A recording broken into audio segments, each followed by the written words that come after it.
香港時間11:24收睇緊嘅係 Action World 世界頻道同埋 Facebook 直播。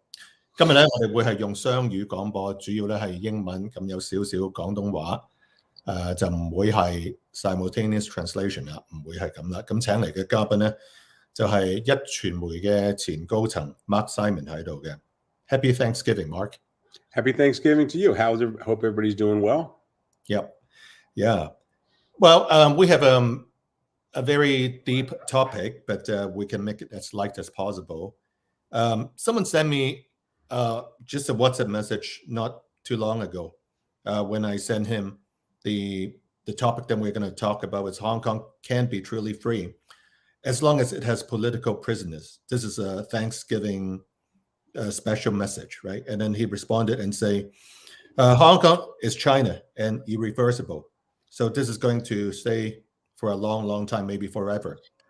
Old Hong Kong is only a nostalgia. In Chinese, 發緊白日夢，緬懷過去. So I guess we can start with this. I know you have been fighting for Hong Kong since you left, same as myself. I just got back from San Francisco and Chicago, now in Toronto.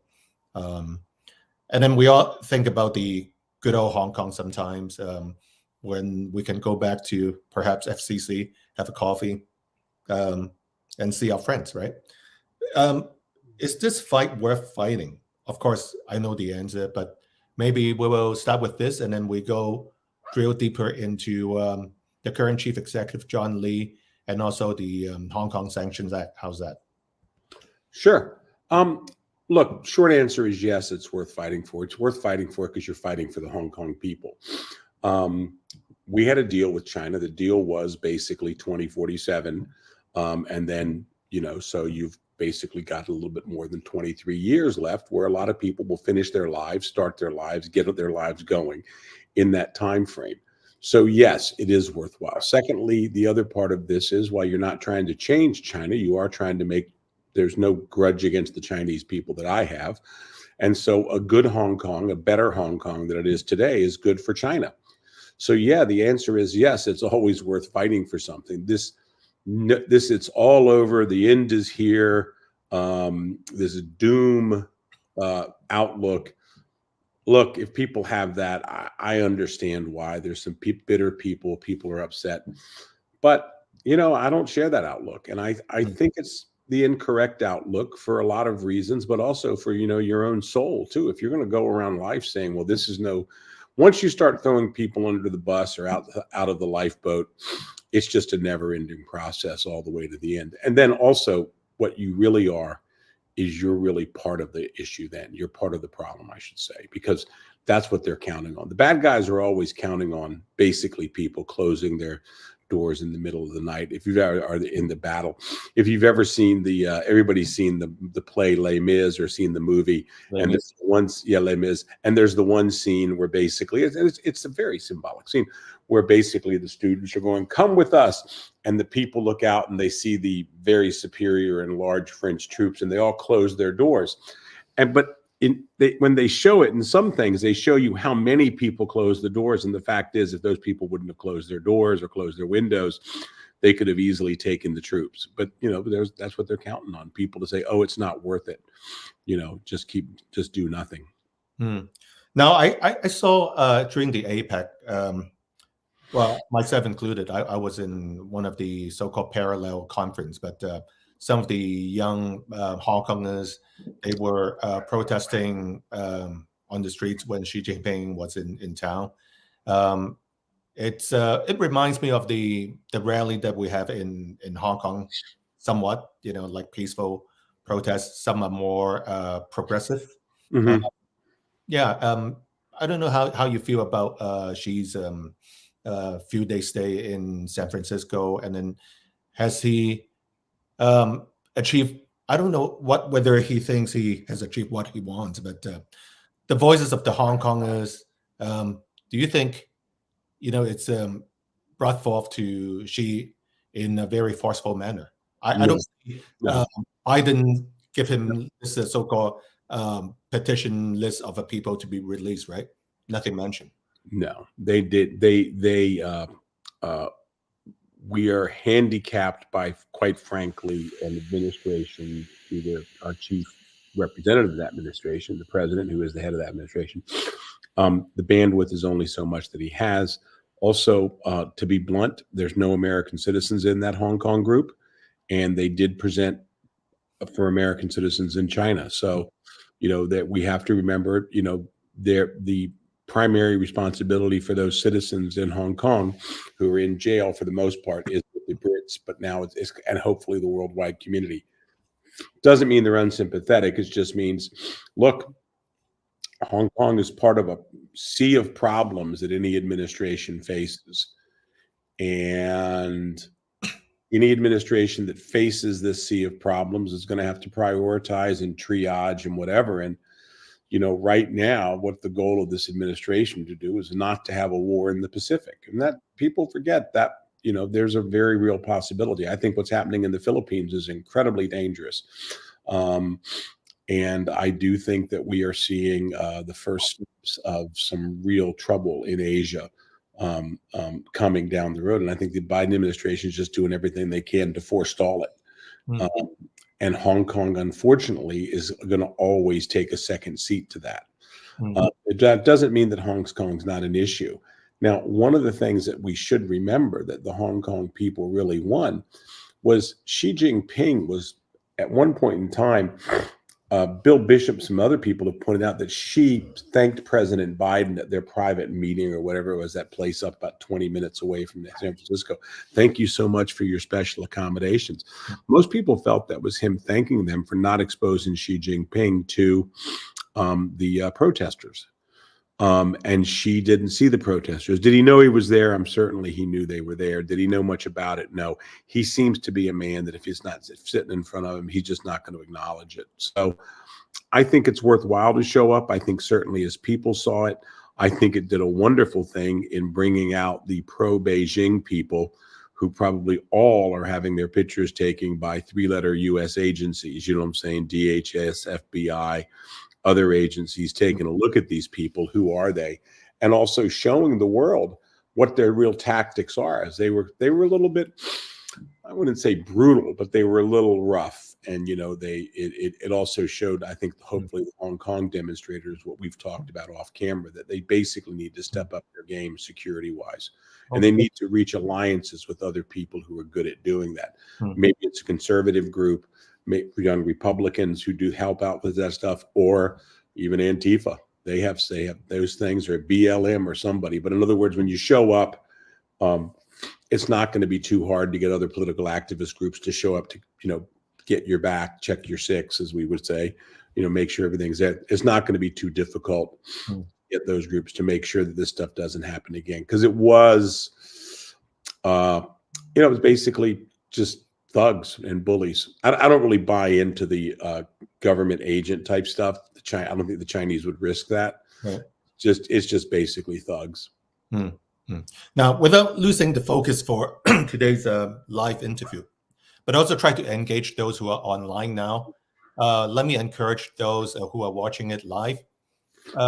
Just ask questions if there is any.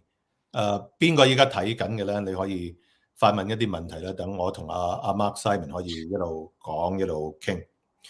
Let's go back to Hong Kong. Of course, John Lee can't go to the APEC summit. He was in Hong Kong. We saw the Global Finance Leaders Summit that was taking place 2 weeks ago, attended by the investment banks and hedge funds, and then he and also Paul Chan, the finance secretary, were there. But let's focus on John Lee a bit. What do you think of him now? He has been in his position for a year and a half. So people think Hong Kong has turned into a police state. And of course, you and I don't want to go back to FCC to have a coffee for now anyways. No, not a good idea. Not a good idea, right? My take on John Lee and Chris Tang, they're cops. And Beijing wanted a cop. They wanted someone tough because Hong Kong's seen as a national security problem. The problem is They have no clue what they're doing with the economy. You hear John Lee said, we have a good firm. It's always like this, law and order makes fourth and all this stuff. Nah, not really. You know what I'm saying? Law and order means you're not being robbed in the streets. But believe it or not, there's a certain level of being robbed in the street that works just fine with tech companies. And if crime was the big issue that stopped everything, then New York City, London, and all the other major financial centers wouldn't be what they are. You know what I'm saying today. It helps from a lifestyle point of view not to have crime. I don't deny that in a way, but let's not make it. But that's his pitch, and that's because he's a cop. That's all he understands. Paul Chan, the financial secretary, he's probably sitting there pulling his hair out in many ways. But then again, I'm not sure he gets it. I'm sure some people around him get it. Look, Hong Kong is a financial center that depends on the rule of law, not the rule by law, but the rule of law. And right now we have John Lee and Chris Tang and a judiciary that unfortunately basically views themselves as the arbitrators of everything, including the economy. And we can see how that's delivering for Hong Kong. It's not working out. It's actually much worse than people think it is in Hong Kong. It's just, as I always say, nobody holds a parade when they leave town. But I don't know anybody, and I know people in Hong Kong quite well. I don't know anybody who thinks that John Lee is doing a good job with the economy. And I think the real issue that we have coming forward to work with John Lee, in terms of, like, I should say work with John Lee, but to have someone try to get John Lee to fix things, is John Lee has to understand, and I've said this for a long time, you're never going to have a normal Hong Kong as long as you've got hundreds of political prisoners. They used to do a little jab, a little two-step. If you remember when they put Joshua and all the other activists in jail, like long hair, they'd always put them in for a short period of time. And I remember one guy at the U.S. Embassy, U.S. consulate, was telling me, he goes, it's actually pretty clever. They put them in for 6, 7, 8 months. So they're sentenced. Then it takes a few months for the international community to get things going. You know what I'm saying?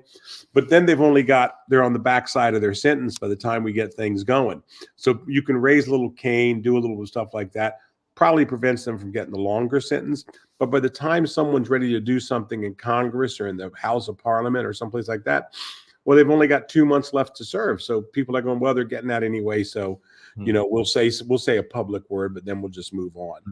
Well, now they're sentencing people to years and years and years. And, the world is not going to take this. And they just don't clue into that. They are these old men, I hate to say it, with this 1950s attitude that, you'll take this and you'll enjoy it, and take this and we'll force you as the Hong Kong people to do it. The world doesn't work like that anymore, especially with talented people. They leave. Yeah. The Hong Kong Sanctions Act, of course, is not in effect yet, but the list is out 2 weeks ago. And then Hong Kong responded. The pro-Beijing camp also went to the U.S. consulate and protest. Now, I'm not the name of the legislators. I just don't know the new names right now. What do you think of this so-called list, the 49 prosecutors and the NSL judges? Well, it's one of these things that's kind of in play right now. Whether it gets through the Senate or not, I'm not sure. You know what I'm saying? I think the administration will probably put the kibosh on it. However, it really actually hurts them quite badly if you're the judge. Imagine you're a judge and you retire, and then you want to go back to the UK, or you want to go to Singapore or someplace like that, and you want a teaching job or something like that. And then somebody goes, by the way, you, Mark Simon, were a judge or a prosecutor in Hong Kong, and now you want to sit on our faculty and teach, and you were basically going to be sanctioned by the U.S. Well, I wasn't sanctioned. Yeah, but you were accused of these things. We're in a free society here. We're in the UK. We're in New Zealand. We're in other places. Yeah. You're just too much trouble. You're too much trouble. And that's what this has done. I was thinking of my the most obtuse judge that I know is, Woodchuck, Judge Woodchuck or Woodcock or Woodcock. There's Amanda Woodcock, right? Yeah, Woodcock. Yeah. And From Amanda, her husband's Kiwi. They all claim that they're Kiwi. Yes. I think it drives her insane. She's got houses and places she lives in. She goes to down in New Zealand. It must drive her insane to sit around the club in New Zealand where I used to be. I'm a Hong Kong judge. I'm a judge in the Hong Kong High Court. It must drive her insane to have the lawyers who are actually respected in New Zealand look at her and say, "Oh, crony. Oh, basically capo, as what you'd call them from the." I mean, that's what they are. And I think that is quite solid. I like the 47. I don't know. 49. The 49. I don't know if it bothers the mainland Chinese that much, to be honest with you. I don't think they really care in Beijing. Got a bunch of Hong Kong people. I mean, that's the Communist Party. Those people are, disposable. However, I think it's causing quite a bit of problem. The only thing that I've heard solidly that I know is 100% true is the Department of Justice is having a really tough time recruiting people. They're good. They can get all the second-tier people, but I mean, the top lawyers, it's really very tough time right now to recruit people. And the legal business is getting harder and harder in Hong Kong because business is disappearing because of the economic downturn and people sliding to Singapore and things like that. But yes, I think the Sanctions Act is effective. I don't know if it changes Beijing's math too much because, like I'm saying, I don't think they care about it. But I think it does make the case of one thing. Why are these prosecutors and why are these sanctions there? They're not there, and I know not everybody in the movement agrees. They're not there because of certain, nobody in the West is looking at these things because of the rule of law. They're looking at these things because there's political prisoners. So the point being is, as long as they're holding political prisoners, as long as they're holding prisoners who are, basically seen by the West as purely for political reasons, they're going to continue to have these problems. And this is where John Lee, I think, fails so greatly. And I'll just say it really quickly. Okay. John Lee's rationale for his existence and for his form of government and his premise of government is there's these massive national security threats against Hong Kong, that he is there protecting us from the Western influence. Okay. Just to keep his job, basically, by saying all these things. That's exactly right. That's not moving the ball forward for Hong Kong, though, as we would say in rugby or anything. He's not moving. All he's doing is saying, look behind the tree, there's a ghost. Look behind the tree, there's a spook. Look behind the tree, there's a spy. What he's saying is, and he's getting all that, and that's his whole premise for governance. And that's not a premise that moves your economy forward. And that's not a premise that really is being bought into today by a lot of the Hong Kong people. And I think he's in a little bit more trouble with the elites in Hong Kong. And I think you're starting to see criticisms of him where people are feeling secure to criticize him. And that goes hand in hand with Xi Jinping not being so bulletproof anymore, not to use a bad term, I guess, right. But not to be so, he's not where he can't take shots now. Still a bad term, but I mean, he is one of these people that really, John Lee depends on nothing but a threat from the outside. And the moment that threat is gone, he's gone, and he knows that. Well, you're very kind using the word bulletproof for President Xi Jinping. But, when you talk about the elite in Hong Kong, are you talking about Charles Ho, who used to own Tsingtao, or I don't know, some other real estate? I wouldn't think the elites in Hong Kong think Charles is an elite. I think they would think Charles is basically his money's always been considered kind of dirty because his dad was a tobacco guy, Hong Kong tobacco.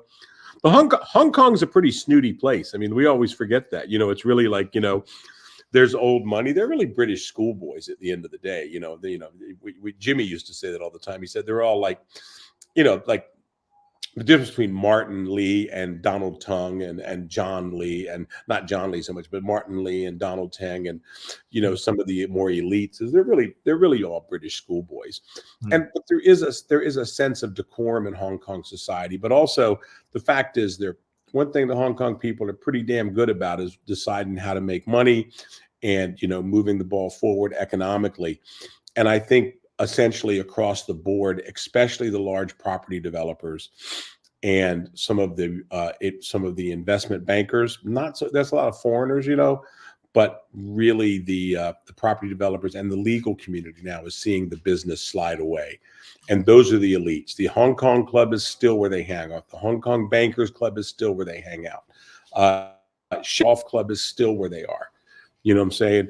And they've lost the American elites. I mean, you go to the American Chamber of Commerce or the British Chamber of Commerce now, that's like, I call that no juice central. There's nobody in the American Chamber of Commerce who's really respectable anymore. There's nobody.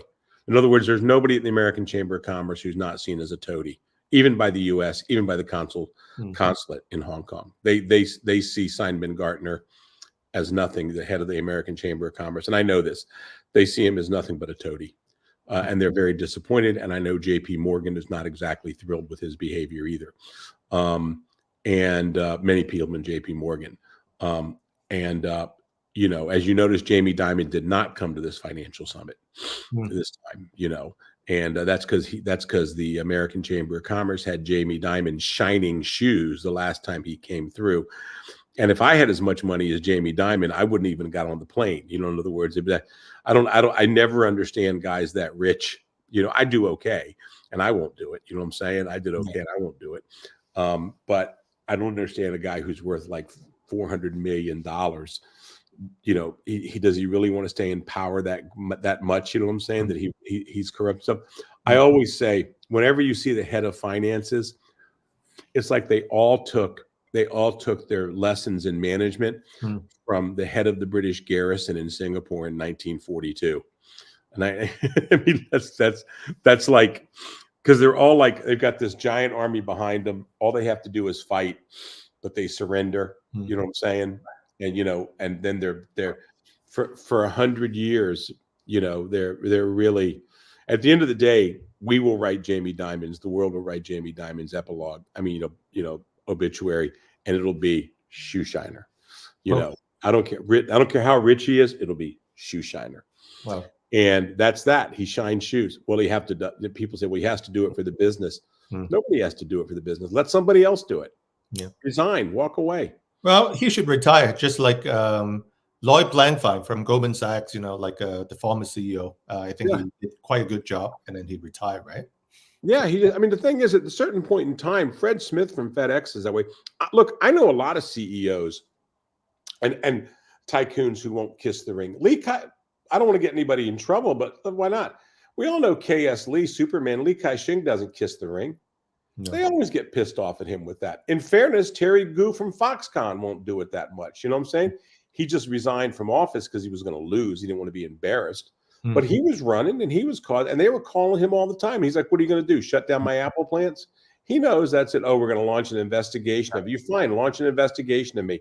I'll move every Apple plant there is and every job there is from China down to, I mean, the guy's worth 35, 40 billion US dollars. It takes 1/5 of his personal wealth, and he's got 5 new factories in Vietnam, and Apple's happy about it. Look, I think the thing that's happening in Hong Kong is that what I worry about is, we all follow the property market in Hong Kong, and it's getting, it's slow death. It's a slow death, but there's also so much fake stuff going on too. Like, the number of the money laundering is phenomenal now that's coming out of China. It's one of the dirty little secrets. I was told that compared with what happened 6 years ago in terms of somebody buying a flat and how the money moves over now, you know what I'm saying?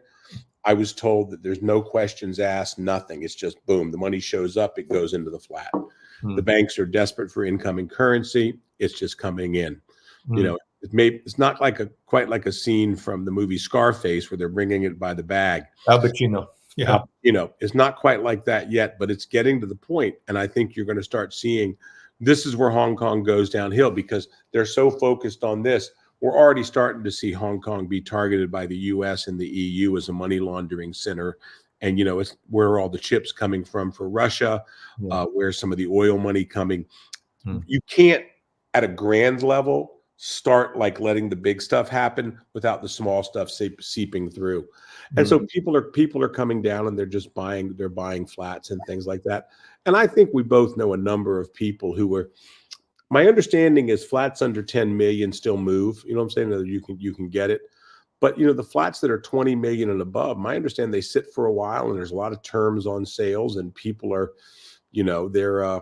they're not moving as quickly as possible. And then the rentals have been coming down reasonably well. And I follow that. I have like a set number of properties that I follow and I look at every couple of months. They're not dropping drastically. In other words, it's like I'm looking at properties that are in the $195,000 to $120,000 range on the island. And I'd say now those properties are in the 85,000 to 110. So in other words, the whole segment has kind of moved down, but that will change. In other words, the next, over time, the next time, then it goes to 100 to 75, you know what I'm saying? And then it goes from 70, then it goes from 100 to 90 to 65, and then, before in 3 years or 5 years, you're down 40% in terms of the income. Okay. Now, since you mentioned the Foxconn chairman just now, maybe two more things I want to talk about before we conclude. One is on the upcoming Taiwan election on January 13th. Seems like Lai Trial, I don't know how to say it in English, and William Lai. Yeah. And also the U.S. chief rep from Taiwan. Yeah. Seems like this is very solid pair. And then the other side right now, they already submitted the application to contest for the next president. Yeah, I mean, the KMT is basically just gone back to the money-making mode. They went out. I have more experience with the KMT money-making mode than I prefer to talk about all the time. But I know they're fundraising pretty good. Look, they got to get money, and so he picked a running mate for the KMT, who's basically old hardline pro-Beijing KMT. Her job is to go out and get the money to make sure the people stay out. Their goal is just not to get blown out.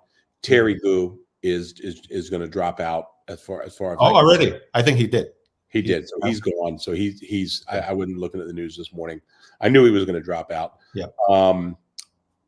Where does his money go? He's kind of the guy who will probably take his ball home and sit with it. You know what I'm saying? I'm sure he'll give Ku a couple of million US, but that's it.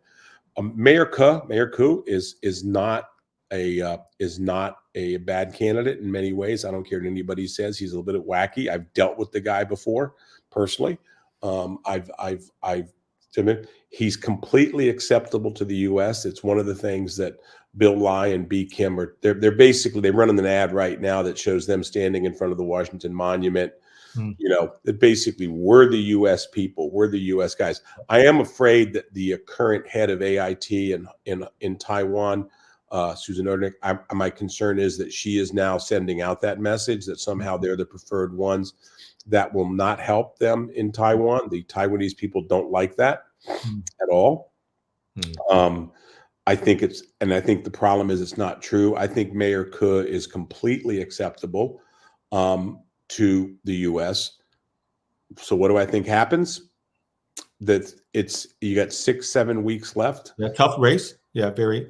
Well, I mean, I think what's going to happen. I wrote a column about 3 weeks ago, and I think it's going to still be there.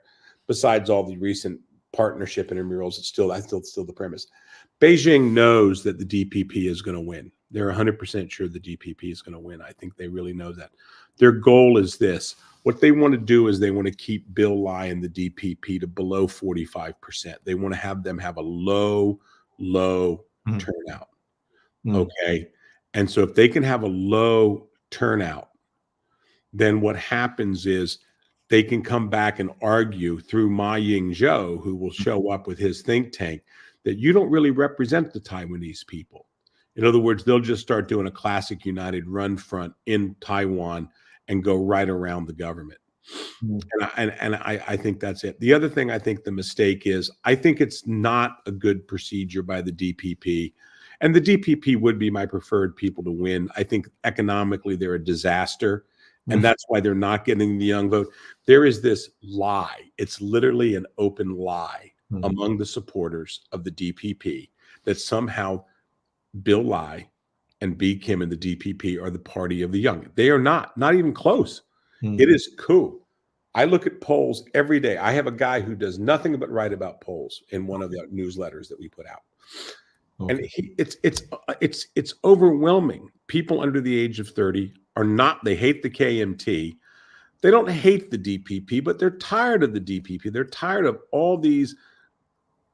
President Tai has not done a good job on the economy. And they know that. They all know that. I mean, the salaries in Taiwan are not moving. So the point being is, I think the mistake that they're making is they're basically counting on, we've got the U.S. in our pocket. We're with the U.S. You know what I'm saying? We DPP. And that's all they're running on. You don't hear them talking about the economy. And that's a problem, because that's where the U.S. is getting upset. I'm also hoping the U.S. starts hammering them on a couple of other things, mainly immigration. But I'm sorry, I don't think it's a long-term viable program for Taiwan to follow certainly the KMT path, but also the DPP path. And that's why some people are attracted to Mayor Ke. I still think he's going to do 25%. And if he does 25% and KMT does their 25%, well, hopefully DPP can get up there. Chai did 53% the last time. My hope is that he can come close to 50%. If he's below 45%, expect the games from China to start almost immediately through Ma Ying-jeou, the former president. Okay. Now, last but not least, let's go back to Hong Kong. The 47 cases, they're wrapping up at the end of this month, I think November 29th, and Jimmy Lai's case, December 18th, right? I'm hoping it goes that way. You know, look, you got closing arguments for the 47, 10 days. That is really tight. In other words, that takes 2 or 3 people to just say, nope, I got something else I want to say. And then you start on the 29th. It takes 14 days, 16 days to do those 10 days. So that takes you up to, say, the 11th or the 12th. If you go much beyond that, then the court's going to say, I still feel pretty strongly that I think it wouldn't be. They scheduled it for the 18th of December for a reason originally, because I think they wanted to push it. I think there's still a reasonable chance they'll push Jimmy into the new year, after Chinese New Year. I think that's still a reasonable chance, and I think that's going to be unfortunate if they do that. But Jimmy's trial will be over 70 days. I don't want to say the exact. I think the exact number they said is 76. We all know that's BS. Yeah. So Jimmy Lai could be on trial if he starts December. He could be on trial into March, and if they delay till after Chinese New Year, he could be in trial until late April.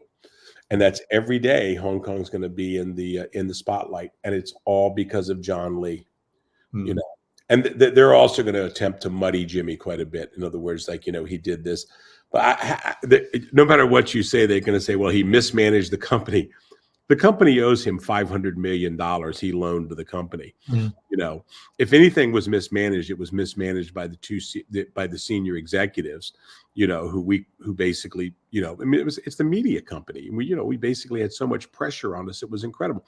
We had no advertising. I think our last 4 months, or the last 6 months of the paper, we were getting like $15,000 a day in advertising. Hong Kong or US? US. But that's nothing. That's nothing for a large. I mean, we have to do. We're doing 100,000 Hong Kong dollars a day in advertising.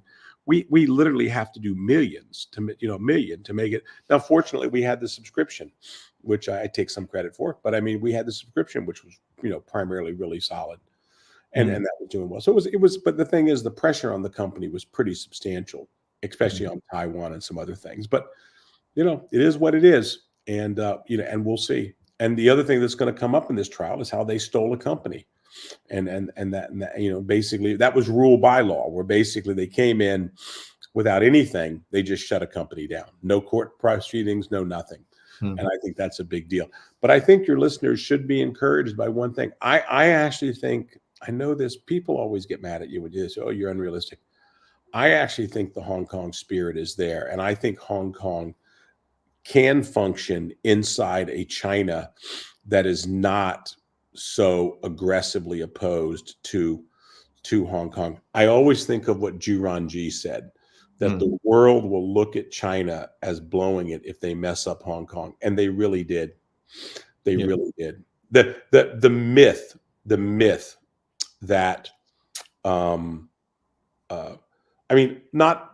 also one too. I mean, I remember the famous 5 demands, you know what I'm saying? Yes. Well, it should have been 2 demands. This whole, you have to apologize. You have to set the record right. You're a child if you ask for something like that from a major. I mean, it was really childish. It was a childish ask. I still say that, and I'll take any heat from some of the democracy groups. The idea that you have to apologize, that you're going to get the Hong Kong government and them to apologize, is ridiculous. But the other ask, for the most part, we're all pretty serious. And I think you could have, if the Hong Kong government would have been serious about actually preserving Hong Kong, they could have done it. And they weren't. This is not a 90-10 issue where like it was 90% the fault of the government and 10% the fault of the people, the demonstrators. No, it's 100% the fault of the government, because they were in full power the whole time. It's one of the most remarkable things about the Hong Kong uprising, that I kind of don't agree with a lot of the historians, people like the younger people, like there's a book, The Braves, out or something like that. Yes. Somehow that anybody had any belief that they were going to win. I don't recall that, Ed. I don't recall people walking around saying, once kind of the riot started and everything like that, I don't recall people thinking that we were going to be an independent, and get everything. But I just recall people being mad as hell. But I mean, if you watch the movies, I don't recall any of that. And I was in a lot of those discussions. I was in many of those discussions in the room. Yeah. Well, Mark, you and I are in the older generation. We want the nonviolent way, Yeah, well, it was the only way to be honest with you. What you learn is very quickly is, there's 2 reasons for the nonviolent way to win. First of all, that's the way to go. It's the right way to go. Secondly, if you don't have any guns, that's the right way to go as well. You know what I'm saying? And in both cases, the Gandhi way. Yeah, that's the game. That's right. But I do think, like I said, this is not criticisms of the young people movement, because it's 100% the government's fault, 0% this. But I think my point is that for Hong Kong to come back, for people to be a better place, you don't have to go back to all these demands from the thing. In other words, that's not required. And that's what the Hong Kong government needs to understand. But the main thing is, you just can't have political prisoners. It's not possible. You can't. Jimmy Lai is becoming, John Lee has elevated Jimmy Lai to, exponential. Yes. More than I could ever do, more than anybody could ever do. Every time something happens, the repression of his legal team in Hong Kong and other places is pretty substantial. Not giving the guy the lawyer he wants. Think about that. He just wants a lawyer. This is the guy. This is my lawyer to defend me. Can't have him. Too good. What does that mean, too good? Yeah. Well, anyway. When Jimmy's case is on, definitely we will be having this global prayer movement for Hong Kong we're thinking about the Washington National Cathedral, and if I'm around, I'll be there. I'll be in Taiwan after the holidays. I'm going back for my, there. Okay. Then I'm also going to probably be, just so people know, if anybody wants to see me, I'm probably going to be heading down to Australia during Chinese New Year, because there's people down there that want to learn about Jimmy's situation and about the business thing. Okay. Are you bringing? There's more and more business communities that want to see me and talk. What's going on? Are you bringing Sebastian over to Australia? No, I don't. I don't travel with. I don't stay with Sebastian on everything like that, and he's kind of focused. Look, the other thing too is that the Australians and the British, the Brits are the main people responsible for Jimmy. I mean, he's a British citizen, a full British citizen. Yeah. The Americans and the Australians are interested because they see it as an overall issue. The other thing too is that I think this is where the Hong Kong officials really make a mistake. I think Beijing wants Hong Kong to be working. They want Hong Kong to be effective and working. They don't really give a damn if some girl holds up a sign, a blank piece of paper. But what they know is that, because they deal with dissidents all the time. I mean, how many demonstrations a year are there in China? Okay, there's tens of thousands or thousands of demonstrations. They handle it. In Hong Kong, every single time there's something that goes on, the National Security Division Department, which is too big, got too much money, and they just destroy everything around it. You know, they go in and they blow up the village, you know what I'm saying, to get the one person. And it's like, everybody's like, whoa. And I'm starting to sense that from the mainland people. I'm starting to see distance between the Hong Kong government and the mainland. And I'll tell you, I'm pretty good at this because I've seen that distance before. And we saw it with C.H. Tang. We saw it with C.Y. We never saw it with Donald, by the way. We saw it with C.Y. and then we saw it with Carrie Lam. So we've seen it 3 times before. And it just starts. They're not always there for you. You know what I'm saying? You know, they're not always there. And I think John Lee not going to APAC was a real sign. I think the U.S. would have caved. If Xi Jinping would have really pushed it, I think they would have caved. The U.S. would have caved. Because it's ambiguous. It's ambiguous whether they invited him or not. I think they didn't invite him. I disagree with people who said the U.S. did that. I think Wendy Sherman, who was then, I think she basically left the door open that if Xi Jinping would have like nudged it a little bit, but he didn't even feel he didn't even want to do it. I don't want to deal with it. We're not bringing this trouble with us. I'm here to have a great one. You're to the side. That's what I took away from APEC, by the way, is that John Lee basically was, you ain't worth the trouble, pal. Okay. Well, thank you so much for your time, Mark. And if you can stay here for another 1 minute or so after I turn off the mic, I'd like to discuss. Thank you.